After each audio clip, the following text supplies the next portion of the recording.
Hey, hello there. This is second part on how to beat up e4 g6 systems, this time specifically sniper attack. So e4, let me just make those moves. e4 g6, d4 bishop g7, knight c3, and what happens and how should we play when they play this move c5. In most of the articles and books that I found against the sniper attack, I realized that approach by white is d takes c5. I'm of opinion that those authors of these books and writers of these articles just want to go with something very specific, very forcing, and somewhere where you can't just play like two positionally. What I'm about to show you here is absolutely the best move. It's, by the way, d5, which is, in my opinion, very safe positional way in, like reaching advantage against the sniper attack. After like e4, g6, d4, bishop g7, knight c3, c5, my suggestion is to go with d5. After they play, for example, d6, you play knight f3. And why do you play knight f3? Because this knight usually wants to take advantage of c4 not being done in this line. So your knight wants to go via d2 to eventually c4 and the queen side. Why do we need this knight on c4? To support d5? To control d6, to control and get actually better control of the queen side, especially after a4. And generally speaking, the knight on c4 just looks good there. After knight f6, bishop e2. Why bishop e2? Because this bishop e2 is aimed against many systems where your opponent just wants to go with bishop g4. And in that case, you can capture by bishop on f3.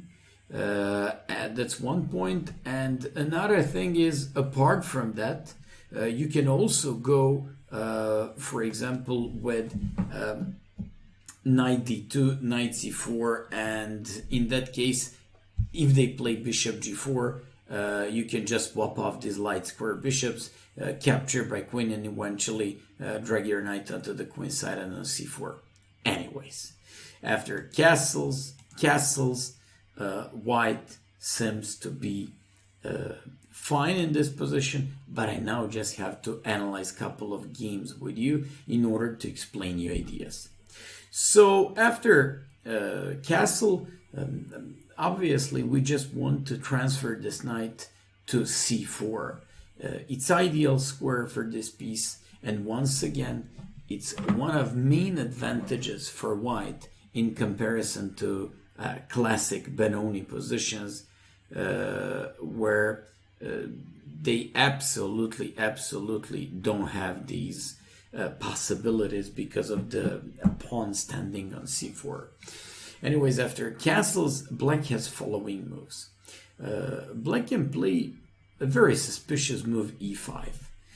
Which is a kind of feather pawn structure, and you guys know how do we actually break this feather pawn structure. We did it in the most typical way: knight d2, knight c4, a4, and at some point, if possible, breaking with f4, but more likely playing rook b1 and b4. Those are typical ways of breaking feather pawn structure. Apart from e5, there is a move like a6, so typical in any type of Benoni system. Idea is, of course, b5, expanding on the queen side, where you play a4 and where you prevent b5. So after bishop g4, I'll show you what to do. Apart from e5 and a6, they can also play e6. In my opinion, and from my own experience, most of good players go with e6. They just want to open the e file, and they just want to exchange those pawns, and afterwards open up the light square bishop. So after knight e2, that doesn't change absolutely anything in our plan. E takes, your knight goes to c4, and it looks good. And eventually, there is a line with knight a6. Plan with knight a6 is knight c7, followed by b5. So once they play knight a6, once again that changes nothing, and you go with knight e2 and knight c4 plan. Let's go with e5. E5 is very suspicious. First of all, it closes this bishop on g7. The static pawn structure isn't better either, and they just want to go with some King's Indian type of plan, removing the knight from f6 and breaking on the king's side with f5. Nothing. It changes nothing. We play knight e2. They go knight e8 to play f5. You go knight c4. They go f5. And I'd like to stop here. I'd like to stop here because I'm absolutely sure that if you're absolutely not familiar with the d4 systems, you probably don't know how to react in this type of game and what to do. And this is quite a good position to practice your positional game and positional understanding. You always take, and just because they're willing to play some e4 to open the bishop on g7, f4 to at some point launch the attack on the king's side, you just go with f4 move. You just go with f4 move, and that's the point. You kind of block this bishop. You just,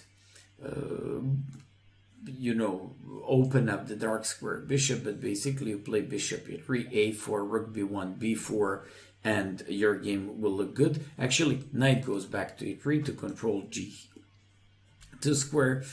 This knight can also stand on c4, but can also go there. You play a4, rook b1, and b4 at some point. Bishop can, for example, go on d2.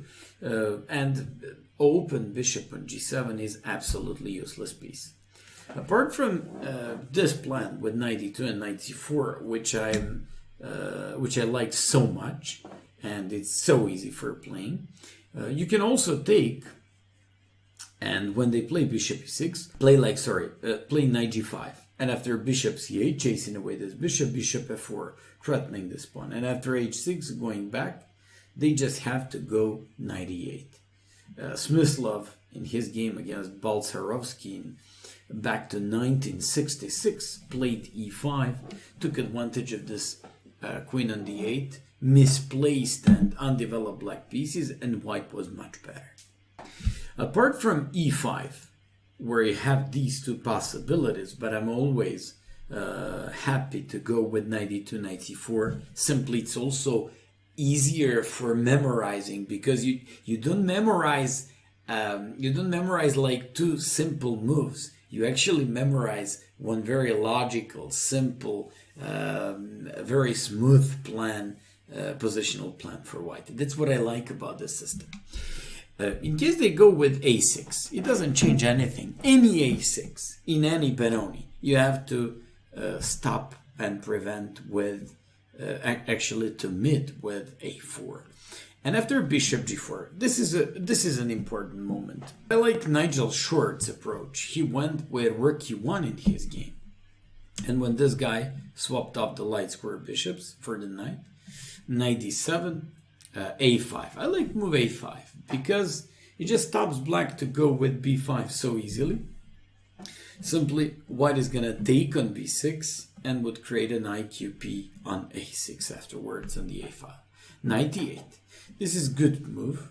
Opens up bishop and goes with this knight on c7 and b5, eventually dreaming of jumping onto d4. So here we're just looking for one of the most beautiful positional moves in this plan. Also, this could be pointed out as a highlight positional idea of complete semi-Benoni type of plan for white, and I like it so much. At the moment, this bishop on g7 looks good. We also realized that the knight c7, b5, and d4 looks like quite a realistic plan for black. So what can you do to simply get rid of these strong pieces? Open bishop on g7, and possibly good knight that can eventually jump on d4.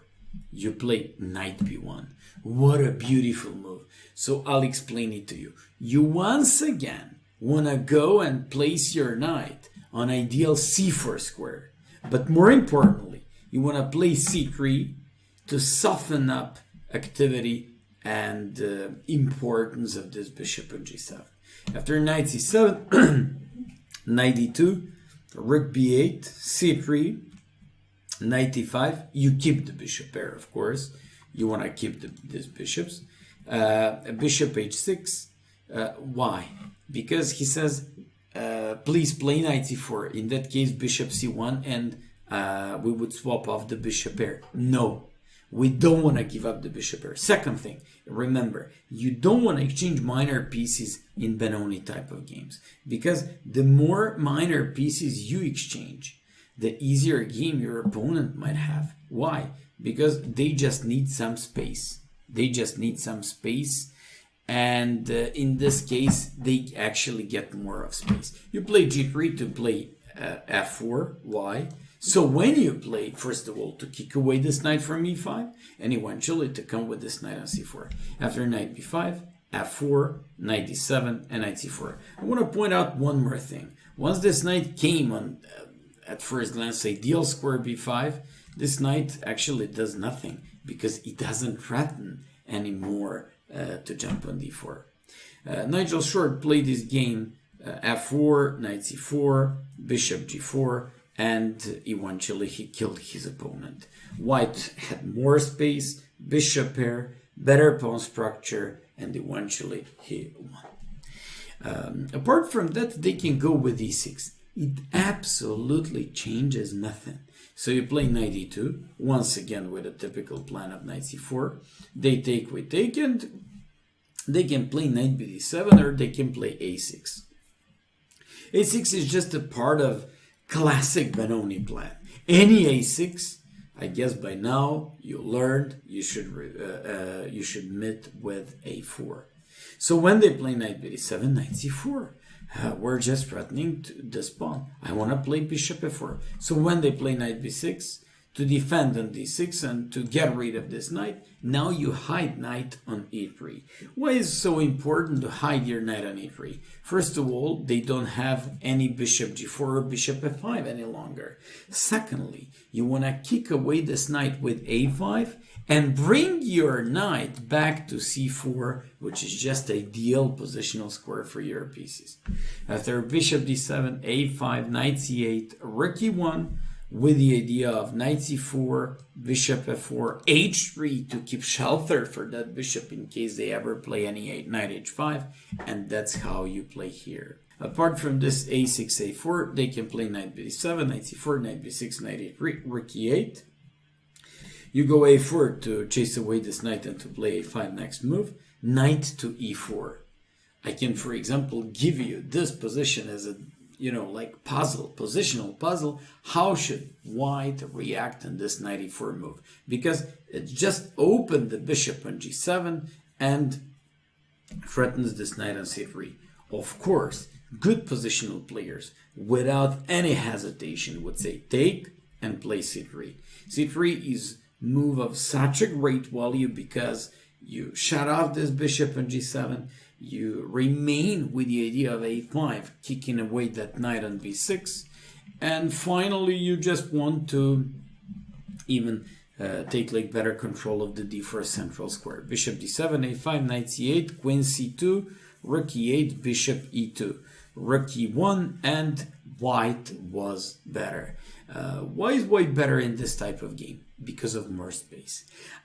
I know that you actually expect to have like better game, more concrete type of variations, but I'm actually very, very happy with this approach.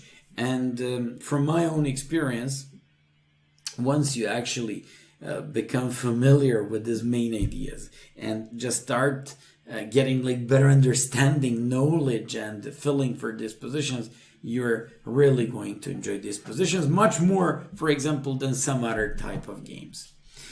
And finally, they can go with knight a6. Plan by knight a6 is to go back with this knight on c7 to support b5 idea, and also to support some e6, e takes d5 idea with a better like control of the white center.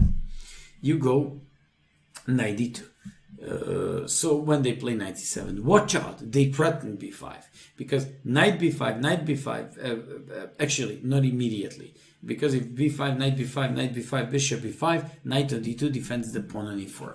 But you can jump on c4 now, because they would just kill you with b5. So knight on c4 would be a typical mistake, because they just have this b5 move. So what's so special? You can take on b5 first of all. Secondly, whatever you do, like knight a5 with knight c6, he goes b4 and wins the pawn on e4. Just because of this, we always, on any knight c7, not just here, but in all kind of Benoni positions, go with a4. a4 stops b5, get some space on the queen side, and white just looks good. Also, finally, it gives you like a better control of b5 outpost and better knight on c4. So after a4, they go with b6. Idea behind b6 is to go with a6, rook b8, and b5. Most of players wonder why not a6 immediately. Simply because it would be bad. Because white plays a5 to stop b5. And now they just have to waste additional temp in order to play b5.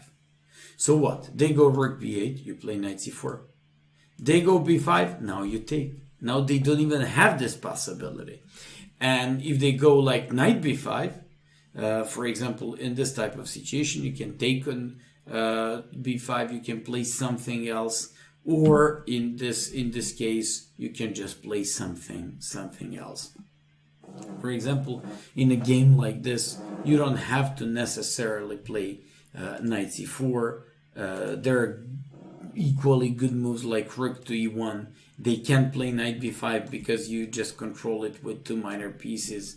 When they play bishop d7, you just have a nice game. They want to play knight b5, knight d4. Watch out, looks so dangerous. And now you immediately remind yourself of game Nigel Short against that guy. And you don't go to b1, you go to a4. What's so special? First of all, you stop b5, where you control with a takes b6. Secondly, when they play knight b5, you just have a killer move. It's c3. Actually, first do knight b6, not to have a hanging pawn. Knight d4, you play bishop c4, and now you just want to play c3 to get rid of this knight, and white just looks better. Finally, when they play bishop knight a6, you play knight d2, and they go, sorry, you play a4, they go b6. Idea behind b6 is to prevent a5. So when they play b6, they just want to play a6, rook b8, b5, or a6 and something else. So you play knight c4, and now this knight on c4, we've already learned that in this lesson. Knight on c4 controls a5. When they play a6, b5. You exchange, and play knight a5, knight c6 with a great c6 outpost for the knight. Secondly, they can't play e6 because you take and eventually take on d6. All things considered, this really looks good and better for white. So after bishop a6, you play bishop f4. Idea behind bishop a6 is not to carry on playing positional with a difficult, actually problematic light square bishop. Look at this. With the bishop on e2, they can't play bishop g4. They can't play bishop f5. They can't play bishop e6. Bishop a6 gives nothing. Bishop on b7 would be just terrible. So after bishop a6, you go bishop f4. Idea behind bishop f4 is first of all to complete development, to have like better control of e5 square and some e5 break, and also you just You just want to play h3 and hide that bishop at some point on h2, for example. They can take on c4, play a6 and b5.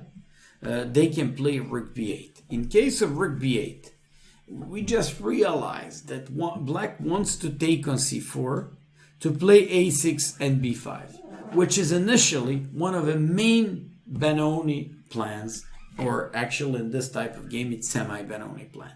So after rook b8, you play a beautiful move that was seen for the first time in a game of Vasilis Smyslov. That's why, because Smyslov played twice this variation, I call this Smyslov-Carlsen line. Why Carlsen? Because Carlsen played it twice and won both of these games very convincingly. And this guy played b3. What a beautiful move. Point of this move is, in case they take, white would take by p-pawn, and they would never be able to play and to push b5 till the rest of the game. That's very nice idea. Anyways, after b3, Smyslov's opponent played knight d7, threatened the knight. So after like queen d2, f5, rook a d1, f takes, knight e4, rook f5, bishop g4, and when this guy Schmidt captured, Smyslov played bishop e6, used the small tactics, and his opponent resigned very soon. And you know what? Finally, when you play bishop f4, they don't have to play that rook b8.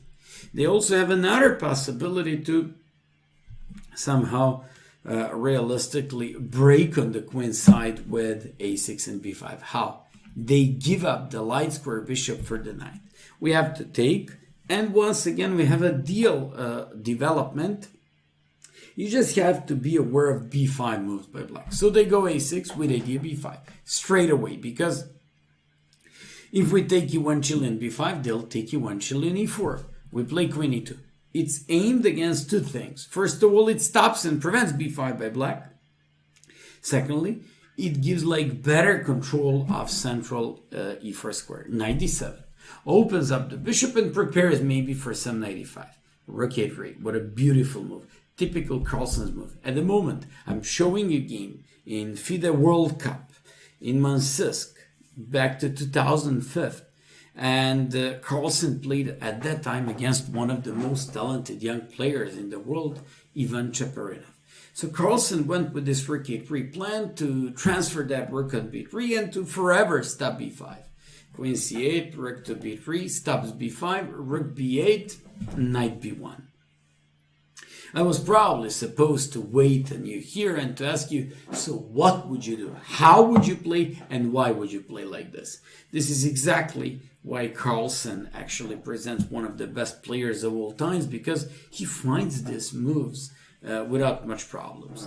What's so special about this move? They still can play b5, and this knight goes on a3 to have like better control of b5, but at the same time it's just open up the bishop that can go on g3 or h3 and to attack afterwards. So after knight e5, knight a3. This is one of those moments like, please feel free to take on c4. If you do it, I'll take by knight. Feel free to push b5. If you take by pawn, I'll play knight a5 followed by knight c6 with a beautiful game for white. Or if they take by knight, you play probably one of the worst positional moves against when you're black. c3 just does a great job. It stops knight d4, bishop d4, softens up diagonal for the dark square bishop, and white just looks a lot positionally better. And just because of this, after like bishop c4, a6, queen e2 to stop b5, knight e7 to open up bishop, rook a3, rook b3, and when they go with rook b8, you just go with this knight b1 move. After knight e5, knight a3, they played rook to e8. Very surprising Carlsen's move here happened. He played bishop takes e5. Not an easy move, but he actually buys time for his attack afterwards. So bishop e5, f4, bishop g7, f5. A pretty ugly way to attack, especially because of existing dark square bishop.